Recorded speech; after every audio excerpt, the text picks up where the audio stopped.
você é aquilo que come, não é só uma frase clichê, é uma realidade. Olá, tudo bem com vocês aí? Espero que esteja tudo bem. Por aqui tá tudo ótimo. Antes de começar esse vídeo, eu fiquei pensando, olha, é muito engraçado, ou muito, nem sei se a palavra é engraçado, mas vocês percebem que a gente não ensina, que a gente, os professores, a educação, né, assim como um todo, não ensina nada sobre nutrição na escola?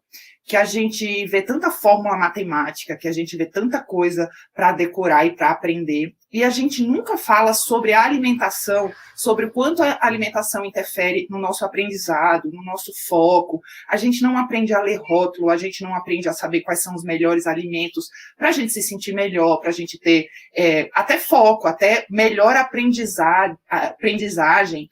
Enfim, todas essas coisas. Eu fiquei pensando, a gente não aprende isso na escola, e isso deveria ser ensinado, né? Então, pensando nisso, assim, por isso que ainda bem que hoje em dia a gente tem youtuber, tem acesso a nutricionistas falando aqui e tal, ainda bem que isso acontece, e é por isso que eu vim aqui conversar com vocês hoje sobre isso. Vocês têm notado que ultimamente, claro que a informação é maior, né? Mas vocês têm notado que ultimamente a gente vê muito mais gente com demência, com Alzheimer, com falta de foco, com TDAH, né, falta na adolescência. Então, todos esses problemas estão ficando cada vez maiores, assim, as pessoas se sentindo mentalmente exaustas, todas essas coisas estão de uma forma muito mais comum hoje em dia. Vocês têm percebido isso? Isso não é à toa, né, gente? A alimentação está completamente ligada com essas coisas. Porque se imagina, antes de mais nada, queria falar que a gente vai falar hoje sobre alimentação e o nosso cérebro, o quanto, eu não falei o que a gente ia falar hoje, né? O quanto a alimentação pode interferir no nosso cérebro. Então, a gente imagina que o cérebro é uma entidade à parte do corpo, né? Que é uma coisa à parte. E não, o cérebro faz tanto parte do nosso corpo como o nosso dedão ou como o nosso coração. Está completamente ligado. E outra coisa que se imagina é que tem pessoas que falam assim, eu quero uma pessoa que malhe o cérebro, que não malhe o corpo. Seja uma pessoa que não fique pensando em corpo, que queira só ler, aprender, né? Tem essa coisa. E aí, assim, isso é um erro gravíssimo, porque se o seu corpo não está bem, o seu cérebro também não está bem. Isso está totalmente relacionado. Então, se você, por exemplo, é uma pessoa sedentária, você vai ter problema de foco, de aprendizagem, porque está completamente ligado. O estímulo do seu cérebro também tem a ver com o estímulo do seu corpo. Como isso também tem a ver com o que você alimenta o seu corpo, você também alimenta o seu cérebro. O nosso cérebro tem mais ou menos 1 quilo, 1,5 quilo ali de peso, que é pouquinho, né? Se pensar no nosso corpo todo, é pouquinho. Mas ele consome entre 20% e 30% de toda a nossa energia, de toda a nossa caloria durante o dia. Porque a gente sabe que a gente está usando o cérebro ali o tempo inteiro. A gente está usando para tomar decisão o tempo inteiro, a gente está usando para pensar, a gente está usando para nossas emoções, a gente está usando para tudo o cérebro. Então, ele participa ativamente de tudo, ele manda mensagens o tempo inteiro, ele controla várias coisas. Então, é um órgão super importante e que está ligado totalmente ao corpo. Não é uma coisa que funciona sozinho aqui, separado do corpo. Se o corpo está ruim, o cérebro está ruim também. E o inverso também é verdadeiro. Então, a gente tem essa noção. Então, tudo que alimenta bem o nosso corpo, alimenta bem o nosso cérebro. E o nosso cérebro, a bainha de mielina, que é aquela camada dos neurônios, né, que reveste neurônios, é muito formada de gordura. Aliás, o nosso cérebro tem bastante gordura.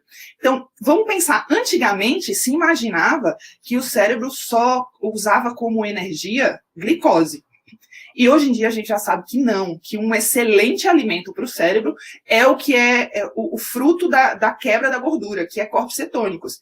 Então, quando você come gorduras de boa qualidade, você está dando bons alimentos para o seu cérebro. Você está fazendo com que o seu cérebro funcione de forma mais efetiva quando você consome gorduras de boa qualidade. Quando eu falo de gorduras de boa qualidade, gente, é abacate, é castanha, é óleo extra virgem, são azeitonas, enfim, banha de porco, enfim, todas essas gorduras boas.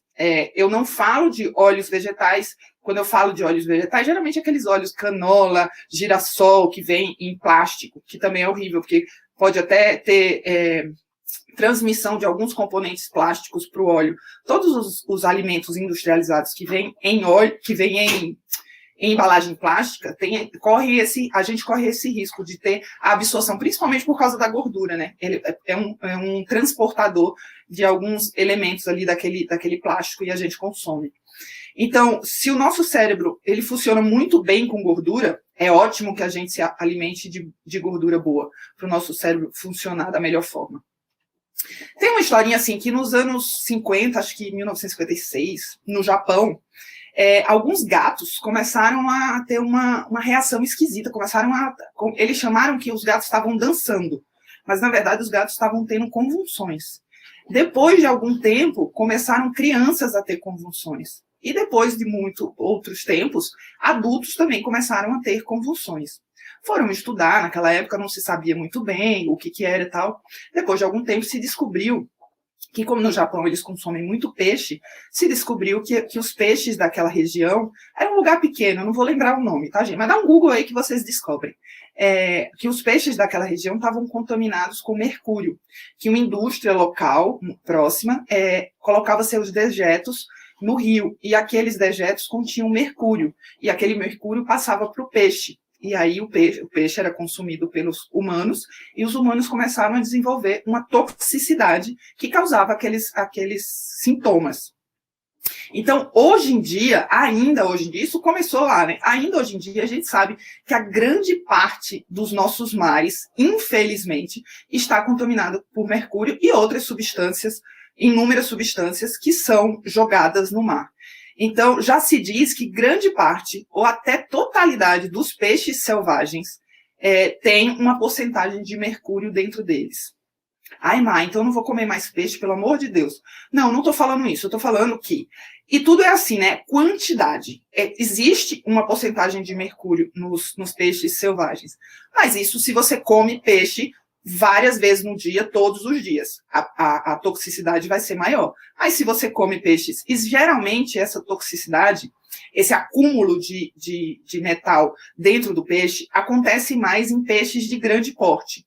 Por que acontece? Porque esses de grande porte comem os peixes de menor tamanho. Então, vai acumulando dele. Então, tubarão, cação, atum, peixe-espada, esses peixes maiores têm uma quantidade maior de mercúrio do que os peixes menores, tipo sardinha, por exemplo. Então, a gente não deve evitar, mas a gente também não deve consumir esses peixes em excesso, por causa disso, porque, infelizmente, aí a gente podia ir até para um assunto ecológico e tal, mas não é esse o caso. Mas, infelizmente, os nossos mares estão contaminados com muita coisa, muitos metais e muitas toxinas e muitas coisas que nos fazem mal, e aí o peixe acaba absorvendo tudo isso. Aí, Má, por que então não comprar peixe de cativeiro? Pode ser, não tem problema. O problema é que a gente não sabe o quanto esse cativeiro como que eu diria, meu Deus, para não ser grosseira, o quanto ele alimenta os seus peixes com real ração, que é para peixe mesmo. Essa ração para peixe a gente sabe que é mais caro. A ração para um peixe que seja uma ração de boa qualidade, como tudo de boa qualidade, tem um valor maior. E o que acontece, como ninguém vê, como a gente não tem muita fiscalização aqui no Brasil e tal, os lugares que criam esses peixes, esses frutos do mar, acabam usando uma ração de péssima qualidade. E essa ração tem um monte de resíduo de outras coisas também e acaba contaminando o peixe. Então, um bom parâmetro para você ter é o preço. Se o peixe ali, sabe... Eu adoro sushi, adoro. Então, atum, salmão virou muito moda, né? Então, salmão começou a ser muito criado em cativeiro. E a gente já sabe, por leituras e tal, que muito desses salmão são alimentados com ração de péssima qualidade. Eles colocam até ração colorida com a corzinha lá do salmão, aquele rosinha, para o salmão ficar mais rosa. Então, acaba que esses peixes não têm o que a gente quer, por exemplo, que é a gordura boa, que é o ômega 3, porque eles não se alimentam do crio, das coisas que são naturais do mar, para ele poder produzir o ômega 3, as gorduras boas que a gente quer. Então, a gente fica meio no mato sem cachorro, sabe? Se correr o bicho pega, se ficar o bicho come. Mas eu acho que a solução não excesso, porque realmente a proteína do peixe é uma excelente proteína. Não estou falando aqui para a gente tirar essa proteína do cardápio, não. Mas a gente não fazer excesso, e principalmente desses peixes de grande porte. Sempre que comprar, dar uma comparada se o preço do salmão, por exemplo, que a gente adora, ou de um restaurante que está com um rodízio super barato ali e tem esses peixes que são peixes caros no cardápio, a gente desconfiar, porque como é que pode estar um preço tão barato se é um peixe caro e se quando é vendido de um lugar que cultiva com boa ração, esse peixe acaba valendo mais, né? Então é um bom parâmetro ali para a gente ver essa qualidade do peixe. Outra coisa que a gente tem que prestar atenção também, falando dessa coisa de metais e tal, as embalagens, vocês nunca comprem embalagens amassadas, porque ali tem alumínio envolvido naquela embalagem. E toda vez que a gente amassa a embalagem, o produto pode absorver esse alumínio e a gente consumir esse alumínio. E tudo que é metal pesado dentro do nosso corpo faz muito mal. Do mesmo jeito, as panelas, sabe? Panela raspadinha, que a gente faz aquele negócio que fica toda riscada. Aquilo tudo a gente comeu junto com o alimento. Então, evitar ao máximo esses metais pesados dentro da nossa alimentação. Nunca comprar embalagem amassada e nunca também usar essas panelas usar a panela, raspar a panela e tá tudo bem. Não tá tudo bem. A panela precisa ser aquelas que não saiam aquele teflon, aquelas coisas, porque senão vai fazer muito mal. Outro péssimo alimento para o nosso cérebro, esse todo mundo vai saber, é o açúcar. O açúcar em excesso, óbvio, tudo em excesso, o açúcar, ele é altamente inflamatório. E essa inflamação causa problemas, distúrbios emocionais, a gente fica mais irritadiço, a gente fica com diferença de humor. E isso tudo é causado pelo açúcar em excesso usado pelo cérebro. Então, é um péssimo alimento para a saúde do cérebro. Então, por isso que hoje em dia a dieta cetogênica, para quem está querendo foco, disposição, memória, é uma excelente dieta para evitar esse dano que o açúcar causa para o nosso cérebro. Já falei das gorduras boas, que a gente precisa ter consumo de gorduras boas, porque o cérebro é ali alimentado por essas gorduras. Ômega 3, hoje em dia a gente consegue suplementos de ômega 3, já que os nossos peixes são pobres em ômega 3, a gente deve, sempre que possível, suplementar ômega 3 no nosso dia a dia.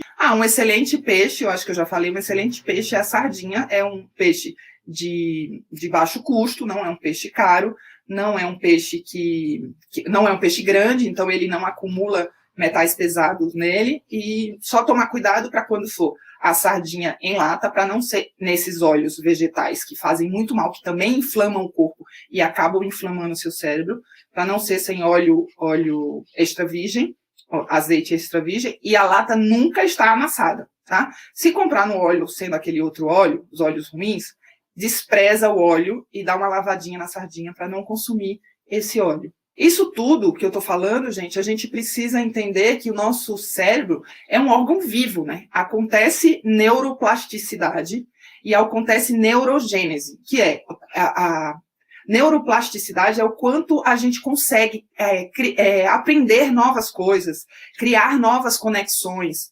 E neurogênese são novos neurônios. Então, tudo isso é feito a partir do que a gente se alimenta. Também, claro, do nosso estímulo externo. Tudo é um conjunto de coisas, nada é único, né? O estímulo externo, se a gente está fazendo atividade física, se a gente está exercitando a nossa memória, se a gente está exercitando o nosso foco, tudo isso, claro, que ajuda o nosso cérebro a funcionar melhor. Mas para tudo isso acontecer, a gente precisa de magnésio, a gente precisa de complexo B, a gente precisa de vitamina K, a gente precisa de vários nutrientes que ajudam, e gorduras boas, que ajudam o cérebro a fazer essas funções.